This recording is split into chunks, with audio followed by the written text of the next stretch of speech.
In the name of the Father, the Son, the Holy Spirit, Amen. the solid rock, and the gentle water.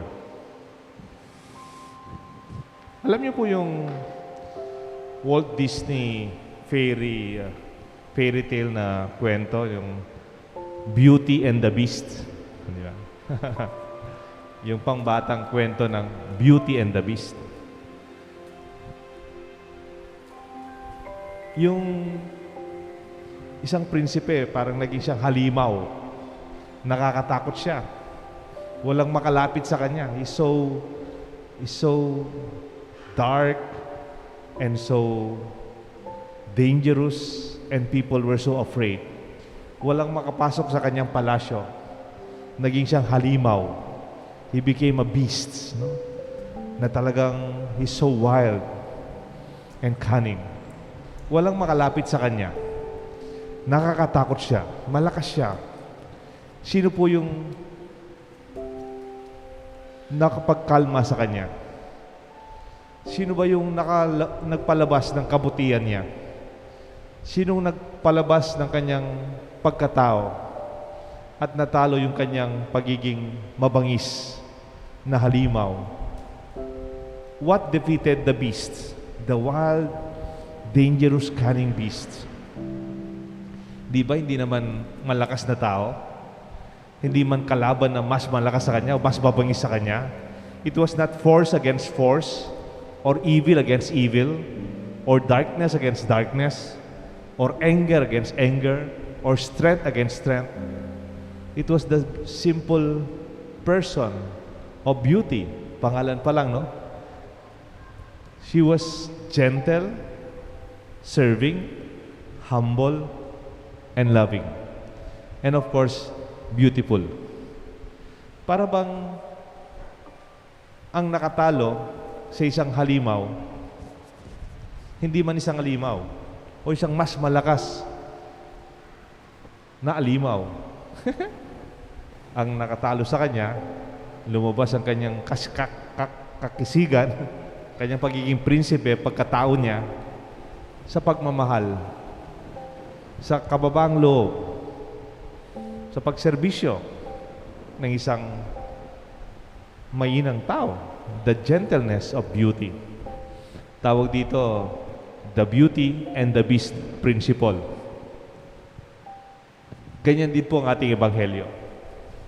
The savage and wild beasts, like the demoniacs, the men who were possessed by evil spirits, screaming from the tombs, tormenting others who can travel and pass through that place because they were so afraid and so terrified by these two men. Were they defeated by force? Forced by another greater force? Did Jesus shout? Did Jesus force them? Sumigaw ba si Jesus? Nagalit ba si Jesus sa kanila? Pinakita ba ni Jesus na mas malakas siya? No. In fact, they even said, "Why are you here?" Galit na galit sila. "Son of man, nandito ka, hindi pa panahon namin." And sila mismo nagsuggest ng gagawin na, "Kung gusto mo, aalis kami dito. Papuntahan mo kami doon sa mga baboy." Doon sa mga baboy. Soin. Anong sagot ni Jesus? Ito lang sinabi ni Jesus. "Then, go." Kung gusto nyo, o sige. Kapampangan, di munta kayo. Ganun lang. He did not say anything, but because of the calmness of Jesus and his confidence in his goodness, the evil spirit went to the swine. And the swine, the herd of swine, were so tormented by this evil spirit, they ran into the cliff and they fell by the sea, and they all drowned and died. Pwede palang matalo ang mga halimaw sa buhay natin. Sino po yung kinakatakutan nyo sa buhay natin? Sino po yung parang napakalakas nila? Na para bang pag sumisigaw, napakatapang nila, para bang ganitong mga karanasan that we feel so weak. You don't have to be loud. Pag may sumisigaw, hindi ka man kailangan sumigaw. Pag may nagagalit, hindi ka man kailangan magalit. Pag may matapang, hindi ka man kailangan matapang. Alam niyo po, ang title ng reflection natin, The Rock and the Gentle Water. Para bang ang batong matibay, ang batong matigas, parang hindi natin kayang palitan ito. Pero tignan po ninyo, sa mga dalampasigan, sa dagat, or even the mountains made of rocks, how are they shaped? What shaped our nation? What shaped those rock formations? Ano po yung nakapagbago sa kanilang in their own form? Isn't it? It is the simple gentle water, the dripping water that continuously shape the gentle rock, or that shaped by the gentle water. Para bang tignan po ninyo yung isang bato, tapos mayroong pumapatak-patak dun sa isang kuweba. Yung patak, tuk, tuk, tuk, tuk, tuk, very gentle. Tapos sa katagalan, the water is gentle and yet consistent and persistent. It shaped the rock in the long run. Para bang sa tabi ng dagat, makakita ng mga malalaking bato, solid, matigas, malaki. And then yung dagat, yung tubig, gentle lang. Dumarating, umalis. Gentle, yet consistent and persistent in the long run. Sa katagalan, the shape, the form is controlled and designed by the waters. Sabi po ni Martin Luther King Jr., darkness cannot be driven away by darkness. Only light can do that. Hate cannot drive away hate. Only love can do that. Ang madilim, hindi pwedeng paalis ng madilim. Liwanag lamang ang makakagawa niyan. Yung galit, hindi pwedeng matalo ng galit. Ang pagmamahal ang makakagawa niyan. Mayroon ba taong galit? Mayroon ba taong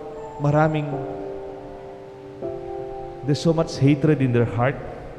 You do not do what they do. You do not become like them. Let light and let your love be the gentle water that persistently and consistently in the long run form these realities of hatred and darkness and sin before us. Do you want to be miserable? Or you want somebody to become miserable? Do you want to be miserable? Gusto mo maging miserable? Simple lang. Hate someone. Potang pikasaman ming neto nga tao, ika mismo magiging miserable kembye. That's why allow them if they have a lot of hatred in their heart. It is them who will suffer. It is not you. Just be gentle. Just smile and be yourself and be by the side of God.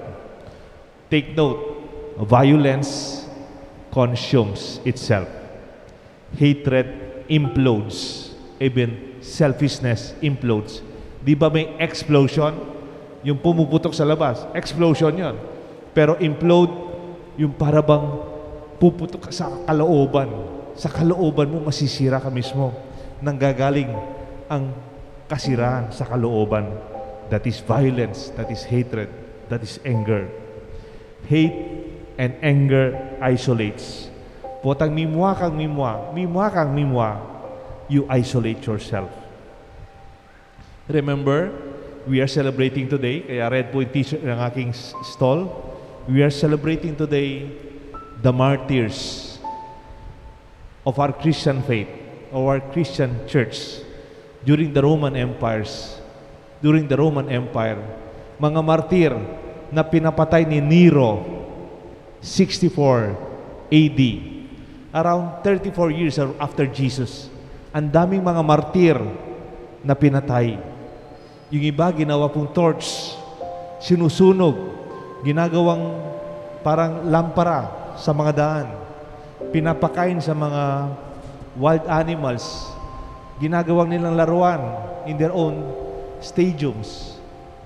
Ang daming mga Kristiyanong pinatay, but we stood firm in our faith. Sabi nga, the grandeur of Rome that was layers of construction in Rome are now the ruins in the view of a background of a towering St. Peter's Basilica. Kung nakakita na po kayo ng retrato sa Roma, kung nakapunta na kayo sa Roma, mas maganda, tignan po ninyo, nasan yung, where is the kingdom of Nero? Mga nagpapatay ng maraming Kristiyanong, napakalakas nila. Mga Caesars. Wala na. Nasa ilalim ng lupa. They are called the ruins of Rome. Pero pag titingala ka, you look up, you will see the church and the Basilica of Peter. Sa katagalan, ang kabutihan ng Diyos. Sa katagalan, ang katotohanan. Sa katagalan, ang tama, ang makadiyos, ang mananatili. Huwag po kayong masyadong mabilib o matakot o mag-alinlangan sa mga parang, uy, napakalakas nila. Uy, napakatapang nila. Nakakatakot sila. Pero I tell you, in the long run, sa katagalan ng panahon, mananatili, magwawagi ang kabutihan. Do you remember the story of David and Goliath? Sinong nakatalo kay Goliath? Another Goliath? Another giant? Another strong man? It only took a young David with a sling. Si David ba, meron siyang sword? Meron siyang another weapon to protect him? No. He just shoot a sling, and we tell you, Goliath was defeated. Do not be afraid when you are on the side of God. Huwag kang matakot kung ang Diyos ay kasama natin. Minsan nga kay Napoleon, meron silang nabasa.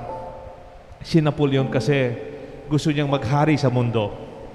During the times of his coronation niya bilang emperor ng France, kinuha niya yung kanyang corona sa kamay ng Santo Papa. Nilagay niya yung corona sa ulo niya.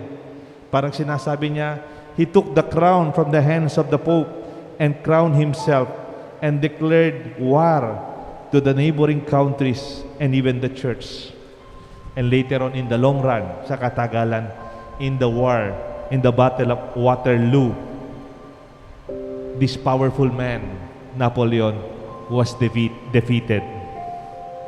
When he was exiled in an island, may nakita silang isang diary bago siya namatay sa isang isla kung saan siya naikulong. Sabi ni Napoleon sa kanyang diary, Alexander, yung kanyang idol, Alexander the Great of Greece, Caesar, the powerful man of Rome, Charlemagne, the emperor of Germany, and I, Napoleon, built our kingdoms out of brute force, violence, power, and dreadful fear. But where are these kingdoms now? Nasaan ang kaharian ni Alexander? Nasaan ang kaharian ni Caesar?